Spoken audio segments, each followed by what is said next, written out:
Assalamualaikum warahmatullahi wabarakatuh. Alhamdulillah. Alhamdulillahilladzi ja'ala al-Qur'ana hudan lin-nas wa bayyinatin minal huda wal furqan. Asyhadu an la ilaha illallah wahdahu la syarika lah wa asyhadu anna Muhammadan 'abduhu wa rasuluhu la nabiyya ba'dah. Allahumma shalli wa sallim wa barik ala asyrafil anbiya'i wal mursalin Sayyidina wa maulana Muhammad sallallahu alaihi wasallam wa ala alihi wa ashabi ajma'in, amma ba'd. Saudara-saudaraku yang dirahmati Allah subhanahu wa ta'ala, bahwa Allah subhanahu wa ta'ala menjadikan bulan Ramadan ini bulan yang mulia di antara bulan-bulan yang lain. Sebagaimana Ibnu Katsir ketika menafsirkan surah Al-Baqarah ayat 185, beliau mengatakan dalam tafsirnya, yandahullahu ta'ala di syahri Ramadan, syahra Ramadan min baini suhuri. Allah subhanahu wa ta'ala memuliakan bulan Ramadan di antara bulan-bulan yang lain.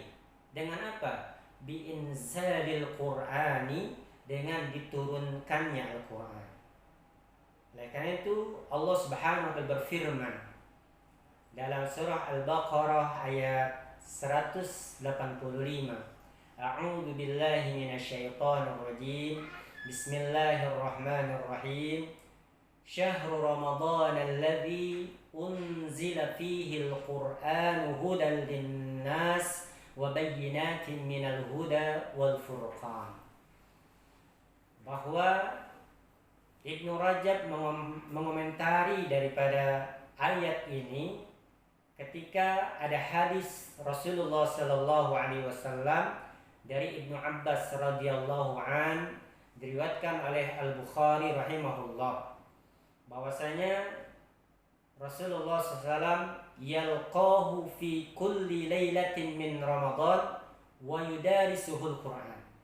Ketika bulan Ramadan ini, malaikat Jibril alaihissalam menemui Nabi Muhammad sallallahu alaihi wasallam pada setiap malam. Maka Ibnu Rajab mengomentari ayat sekaligus daripada hadis ini, bahwa di bulan Ramadan kita mesti memperbanyak daripada tilawah atau baca Al-Quran. Saudara-saudaraku yang dirahmati oleh Allah subhanahu wa ta'ala, bahwa Ramadan memang Allah muliakan. Begitu juga Quran adalah kitab samawi yang Allah muliakan. Hingga orang-orang yang senantiasa muamalah dengan Al-Quran atau interaksi dengan Al-Quran, maka dia akan mendapatkan beberapa keutamaan daripada Al-Quran itu sendiri. Dan jangan sampai Al-Quran yang Allah turunkan kepada Nabi Muhammad sallallahu alaihi wasallam itu dibiarkan begitu saja, tidak dipedulikan oleh kita sebagai umatnya. Walaupun Nabi kita Muhammad sallallahu alaihi wasallam sudah menyinggung melalui firman Allah subhanahu wa ta'ala, wa qala ar-rasul ya rabbi inna qaumi ittakhadhu hadzal qur'ana mahjura. Melalui surah Al-Furqan ini, Ibnu Taimiyah memberikan komentar melalui ayat ini, bahwa orang yang tidak mau membaca Al-Quran, sungguh dia telah melakukan mahjura. Dia tidak peduli kepada Al-Quran. Ada orang yang membaca Al-Quran tapi tidak mau menghayati isi daripada Al-Quran, dia pun sungguh termasuk orang tidak memperdulikan daripada Al-Quran. Dan ada orang yang menghayati Al-Quran tapi juga dia tidak mau mengamalkan daripada Al-Quran, maka dia pun termasuk mahjura. Saudara-saudaraku yang dirahmati oleh Allah subhanahu wa ta'ala, maka kita gunakan Ramadan ini selain dengan saum, juga dengan membaca Al-Quran. Allah Subhanahu wa taala berfirman dalam surah Fatir ayat 29. A'udzu billahi minasyaitonir rajim. Bismillahirrahmanirrahim. Innal ladzina yatluna kitaballahi wa aqamus salata wa anfaqu mimma razaqnahum sirran wa alaniyatan yarjuna tijaratan lam tabur. Sesungguhnya orang-orang yang selalu senantiasa membaca Al-Quran dan mendirikan sholat, menginfakkan harta yang sudah Allah karuniakan kepadanya secara diam-diam atau dengan terang-terangan, maka mereka itu yarjuna tijaratan lan tabur. Sungguh mereka sedang mengharapkan daripada rahmat Allah, sebagaimana orang yang berniaga yang tidak akan pernah ada ruginya. Maka dalam surah Fatir ini Allah ingin menginformasikan kepada kita, orang-orang yang senantiasa membaca Al-Quran, berinteraksi dengan Al-Quran, dia akan mendapatkan rahmat Allah terus menerus dan tidak akan pernah rugi selama-lamanya. Saudara-saudaraku yang dirahmati oleh Allah Subhanahu wa taala, begitu juga hadis Rasulullah sallallahu alaihi wasallam banyak sekali yang bertebaran di hadapan kita, keutamaan daripada orang yang senantiasa membaca daripada Al-Quran. Di antaranya hadis yang diriwayatkan oleh Imam At-Tirmidzi, Rasulullah sallallahu alaihi wasallam bersabda, "Iqra'ul Qur'ana fa innahu ya'ti yaumal qiyamati syafi'an li ashabihi."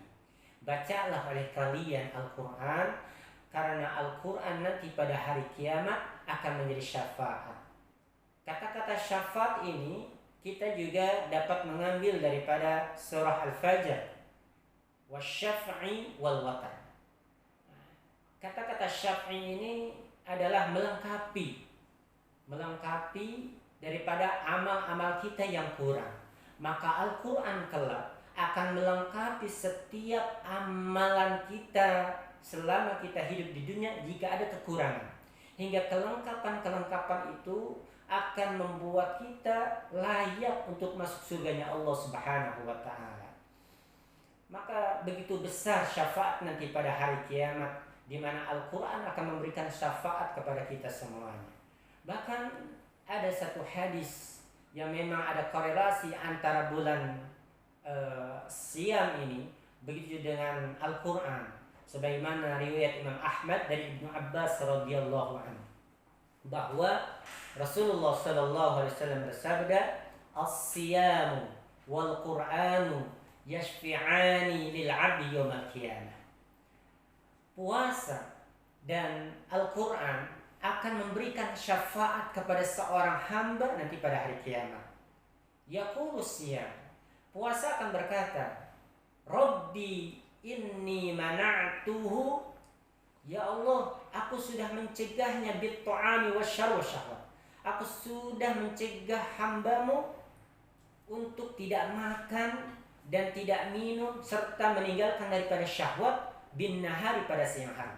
Fasyafi'ni fihi. Maka pada hari kiamat ya Allah, izinkan aku, kata siang ini, untuk memberikan syafaat kepada hamba tersebut. Wa yaqulul Qur'an. Kemudian Al-Quran pun mengatakan, Rabbi inni mana'tuhun nauma bil-laili.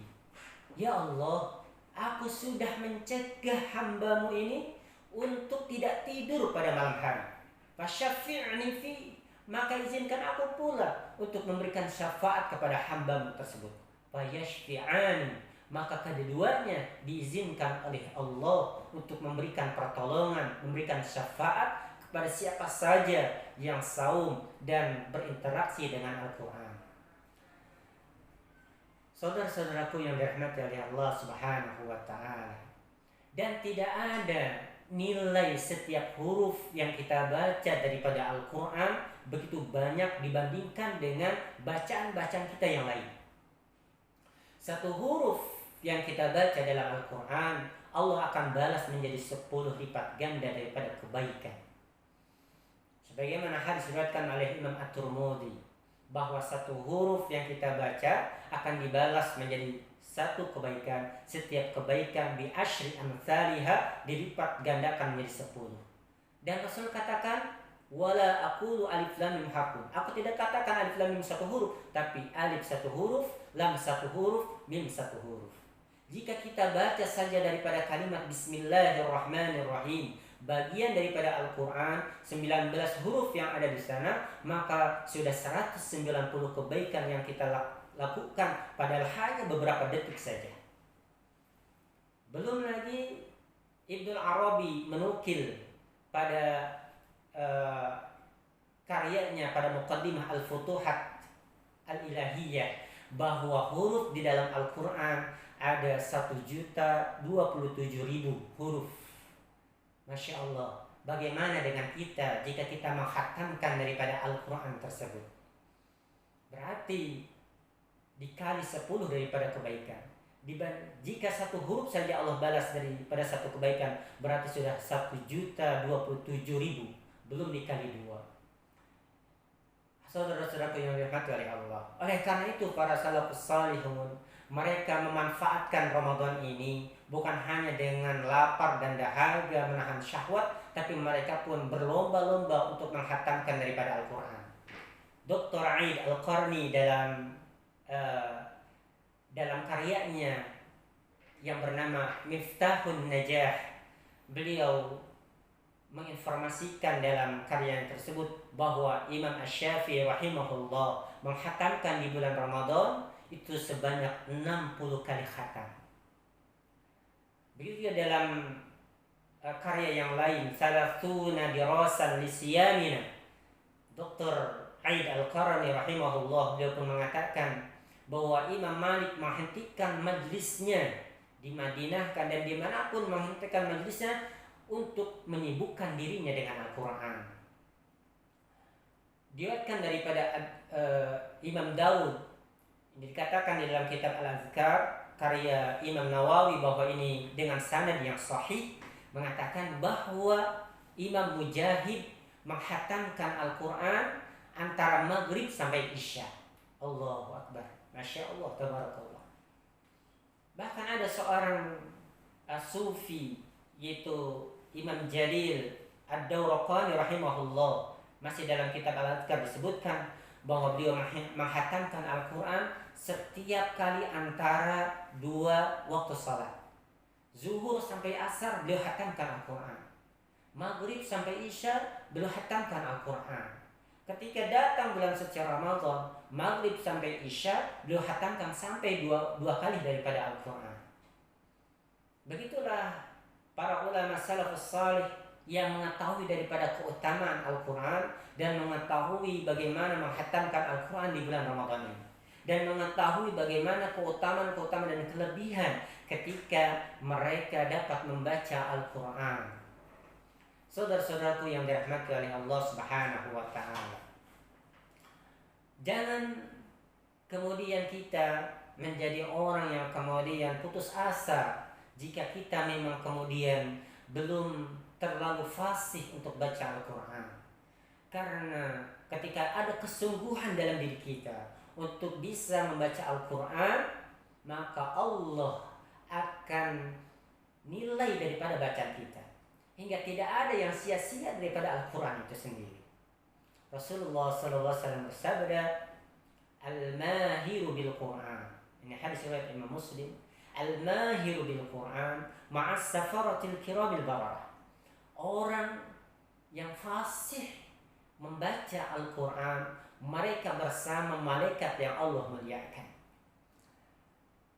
Dan walladzi yaqra'ul Quran, adapun orang yang membaca Al-Quran, yatakakka, dia tidak fasih bacaannya, terbata-bata bacaannya, tidak fasih akhirnya bacaannya, wa wasyaqun alaihi, berat ketika membaca Al-Quran, falahu ajrani, maka Allah akan berikan dia 2 pahala.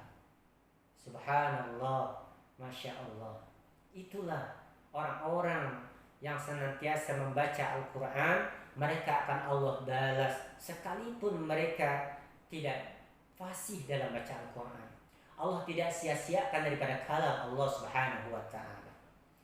Saudara-saudaraku yang dirahmati oleh Allah, membaca Al-Quran adalah saat-saat di mana kita komunikasi dengan Allah Subhanahu wa Ta'ala. Hingga orang-orang yang salih terdahulu, mereka membaca Al-Quran itu betul-betul. Ketika mereka membaca ayat-ayat doa, mereka tidak ragu untuk kemudian mengangkat tangan mereka seraya berdoa kepada Allah. Dan ketika mereka kemudian membaca ayat-ayat azab, ayat-ayat siksa, mereka pun kemudian melinangkan air mata mereka sebanyak-banyaknya karena takut kepada Allah Subhanahu wa Ta'ala. Saudara-saudaraku yang dirahmati oleh Allah Subhanahu wa Ta'ala, demikianlah Al-Quran yang kemudian menjadi bagian daripada kehidupan kita, nur cahaya buat kita semuanya. Jika kita kemudian menggunakan Al-Quran dengan sebaik-baiknya, memanfaatkan Al-Quran dengan sebaik-baiknya. Kita akhiri dengan doa bersama. Bismillahirrahmanirrahim. Alhamdulillahi alamin. Wassalatu wassalamu ala asrafil anbiya wal mursalin. Allahumma arhamna bil Qur'anil karim waj'alhu tilawatahu ana al-lail wa ana an-nahar. Allahumma syrah bil Qur'ani sudurana. Ya Allah, karuniakan kami kehidupan kami senantiasa berinteraksi dengan Al-Quran. Amin amin ya rabbal alamin. Hadanallahu wa ikum ajma'in. Wassalamualaikum warahmatullahi wabarakatuh.